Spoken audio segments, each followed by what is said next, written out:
Сәлеметсіздер ме, құрметті көрермендер? Бүгін сіздермен бірге пирожкидан, котлеттен шашасаңыздар, осындай ерекше қылып мен сіздерге бір тағам жасайын деп отырмын. Бұдан кейін пирожки пісірмейтін боласыздар. Осының рецептін сіздермен бірге бөліскелі отырмын. Менімен бірге соңына шейін болыңыздар. Қалай жасау керек екенін бәрін айтамын. Маған қолдау жасаңыздар, подписка жасап, лайк басып кеттіңіздер. Ал ендеше кеттік. Жаңа жасаған пирожкиіміз қалай жасалатынын сіздерге көрсетейін. Ол үшін бізде мынандай піскен суға пісіріп алдық. Картопты қабығымен уақыт алмасын деп пісірдік. Мынандай піскен етіміз бар. Піскен етті ысырап қылмай, осылай котлеттің басқаша түрін жасап сіздерге көрсетейін деп тұрмын. Картоптан котлет жібермей, нанмен жаңағыдай болмасын деп ерекше бір жасайық деп жатырмын. Оған көп керемет енді іздеп жүретін тағамдар қажет емес. Жуамыз бар, жұмыртқамыз бар, бәрі қолжетімді бағада. Мінекей көкөнісіміз бар, петрушка, укропымыз. Ал енді осыдан біз қазір ерекше тағамымызды жасайтын боламыз.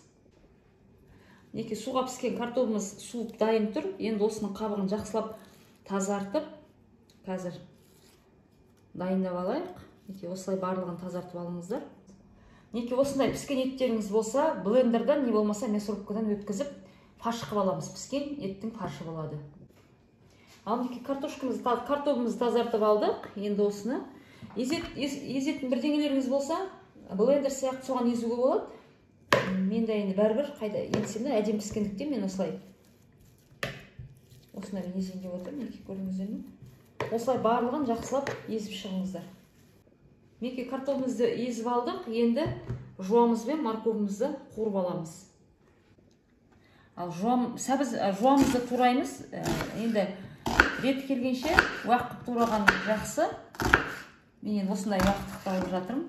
Осылай турамыздар. Неғұрлым кішкентай турасаңыздар, соғұрлым жақсы болады. Ал енді мынау неміздің астын қосайық, пешіміздің. Сосын кішкене сұйықтмай құямыз. Мен өте көп құймаймын. Ас қасықпен бір 2 қасықтай солай ғана құйдым. Себебі мен жаңағы піскен еттің фаршында кішкене май бар. Сондықтан майлы болып кетпесін деп майды азғантай құйып жатырмын. Қазір майымыз қызғасын, жуамызды бір қуырып аламыз. Ал майымыз қызды, жуамызды бір 3-4 минут майға қуырып аламыз.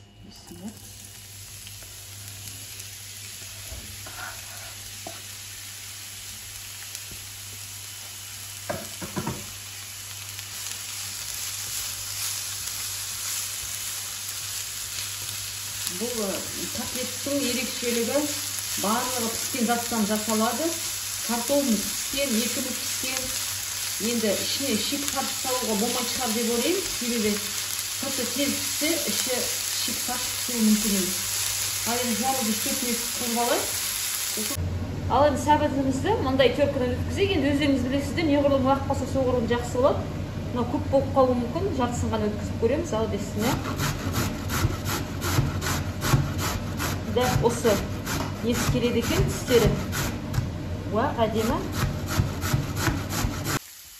Жаңағы сәбізіміздің жартысын ғана өткіздік. Жаңағы үккішіміз неғұрлым уақыт болса, соғұрлым бізге жақсы болады. Қазір жасаған кезінде. Енді жақсылап араластырып. Бұны да 1-2 минут пісірейік ішінде. Өте үлкен болса, ірі болса, қазір кешке дейін піспей қалуы мүмкін. Сәбіздегі өте көп піседі. Енді мынандай 3 дана жұмыртқамыз бар, суға пісірілген, аршық қойдық, дайындап. Бұл да уақыт алмас үшін. Енді осыны қазір уақыттап тураймыз. Мен енді уақыттап турамай, мен ылғи өзімнің осындай бір нем бар. Мындай турайтыным бар, жұмыртқа турайтыным бар. Картопты осымен кейде салатқа осылай тұрып жатқан, менің өте уақ әдем болып шығады. Осындай алыңыздар, жақсы, өте керемет. Реклама жасап қояды екен дейді. Болса қаққа ғана жарамда мен, если болмаса сіздер уақыттап турай беріңіздер, кәдімгі салатқа турайсыздар ғой. Сол сияқты. Менде болғаннан кейін осындай мен турап жатырмын екен. Сәбізімізден жуамыз әдемі қуырылды.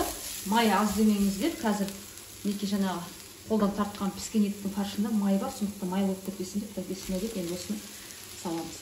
Бұл енді жаңағы пирожки деп тұрып қой енді. Соған мынаған мысалы шик фаршта салуға болады. но ішіне сағыз салуға болмайды манағы тағамның. Ол шик фаршты осылай жаңағы сәбізбен, жуамен жақсылап қуырып алып салмасаңыздар, сырты тез піскендіктен іші піспей қалуы мүмкін. Олай да болады негізі.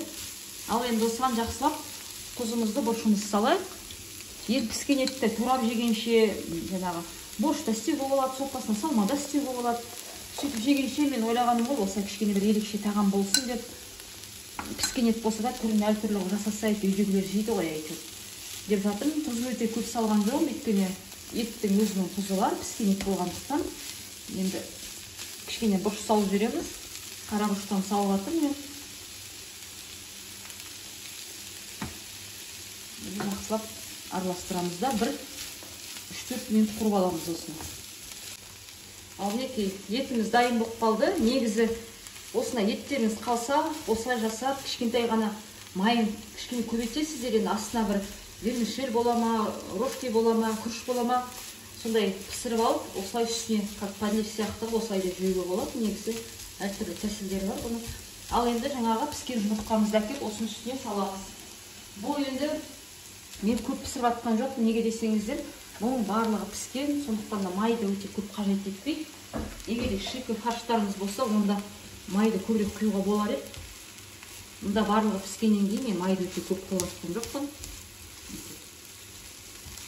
Осылай керемет, қараңыздар, түрі де керемет, иісі де керемет. Енді бұнда көп пісірмейміз, себебі жұмыртқа да піскен. Осымен қазір бір 2 минуттан кейін мұнда сөндіреміз. Мінекей ас көгімізді уақыттап жаңағы картопымыздың үстіне саламыз. Болмаса салмай-ақ қойыңыздар. Енді ас көк болмаса ақ желкен тураңыздар. Тіптен болмаса жуған көк сағағы бола ма? Болмаса ештеңеде тұрамай-ақ қоюға да болады. Мен жуып мынаны кептіріп қойғам жаңа. Енді осыны уақыттап тұрып, жаңағы езілген картопымыздың үстіне саламыз. Дәм берсін, түс берсін деп. Жаңағы тағам өте керемет. Жұмыртқа қосып солай да жеуге болады, өте әдемі. Ал мінекей араластырып жүрейік, үстіне деп. Енді осыған бір дана жұмыртқамыз жуылған.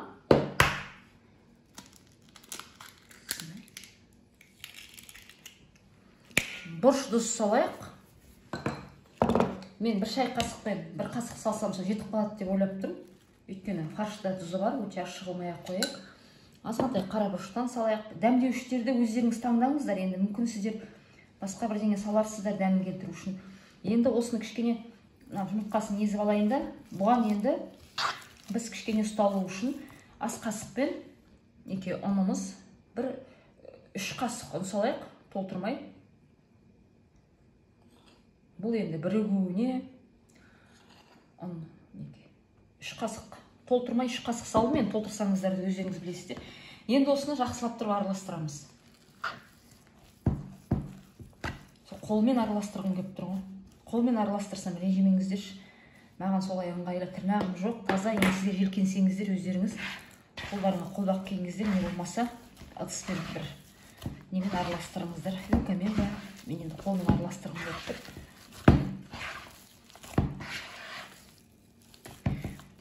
Егер де картоптарымыз жаңағыдай сулы болып болса, ал мінекей картопымыз дайын. Енді біз қазір мына дасешкаға азғантай ұн сүйіп алайық та, сіздерге бір екеуін көрсетейін. Содан кейін ары қарай жасай беретін болам. Осылай қасықпен картопымызды алып, бүйтіп бір форма жасап алыңыздар да, сосын ұнға қойып, ақырын-ақырын басып жазып алыңыздар.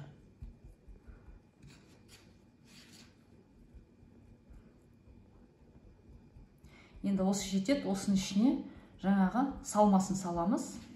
Қозғалып тұр, астындары көрдіңіздер ме? Үлкенірек қылам десеңіздер, үлкенірек қылып жасаңыздар. Мінекей, мынау жаңағы дайын болған ішіне салатын салмамыз өте керемет. Осылай да құрмет көлемінде жеуге болады екен. Дәмі дегеніңіз өте жақсы.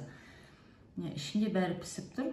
Бесіна деп ішіне салмамыз салып, енді осыны ақырындап, ақырын қысып, кәдімгідей бір форма келтіреміз. Пирожкидікі сияқылды. Мінекей, көрдіңіздер ме? Осылай.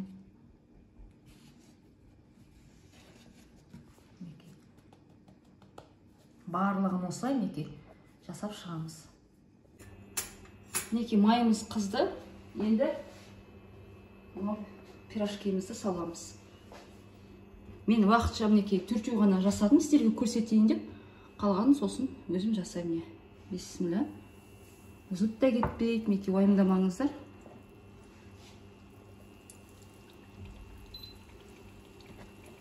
Осылай салып, кәдімгідей арттарын қызартып, қиықша нан пісіргендей пісіріп аламыз.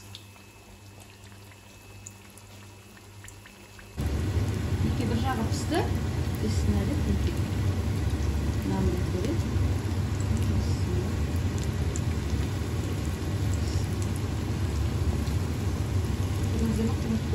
Езілмей, жыртылмайды, әдемі осылай барлығын үсті жасап, қазір құрып аламыз.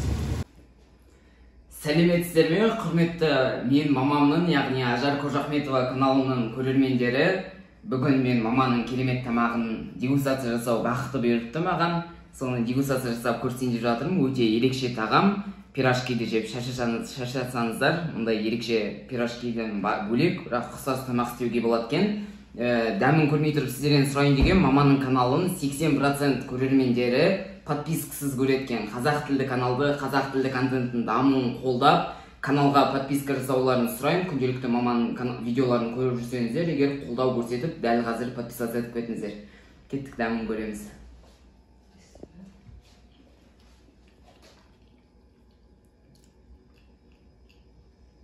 Өте жұмсақ, тісі жоқ адамдарға өте керемет тамақ екен. Еще дәмі ерекше. Сырты да, іші де жұмсақ. Жеген кезде кәдімгі бір түрлі жасап көрмесеңіздер, түсінбейсіздер қандай екенін. Обычный пирожкиге қарағанда 1000 есе ерекше, дәмдірек, необычный бір тамақ.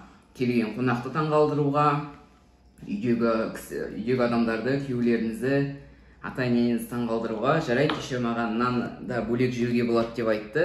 Ішіне салатын нәрсесі екен. Піскен. Өте жұмсақ, міне жеген кезде өте ыңғайлы.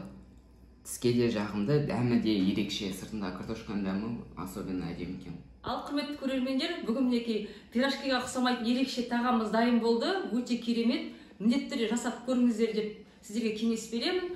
Маған подписка жасап, лайк басып кетіңіздер. Келесі кездескенше қош сау болыңыздар.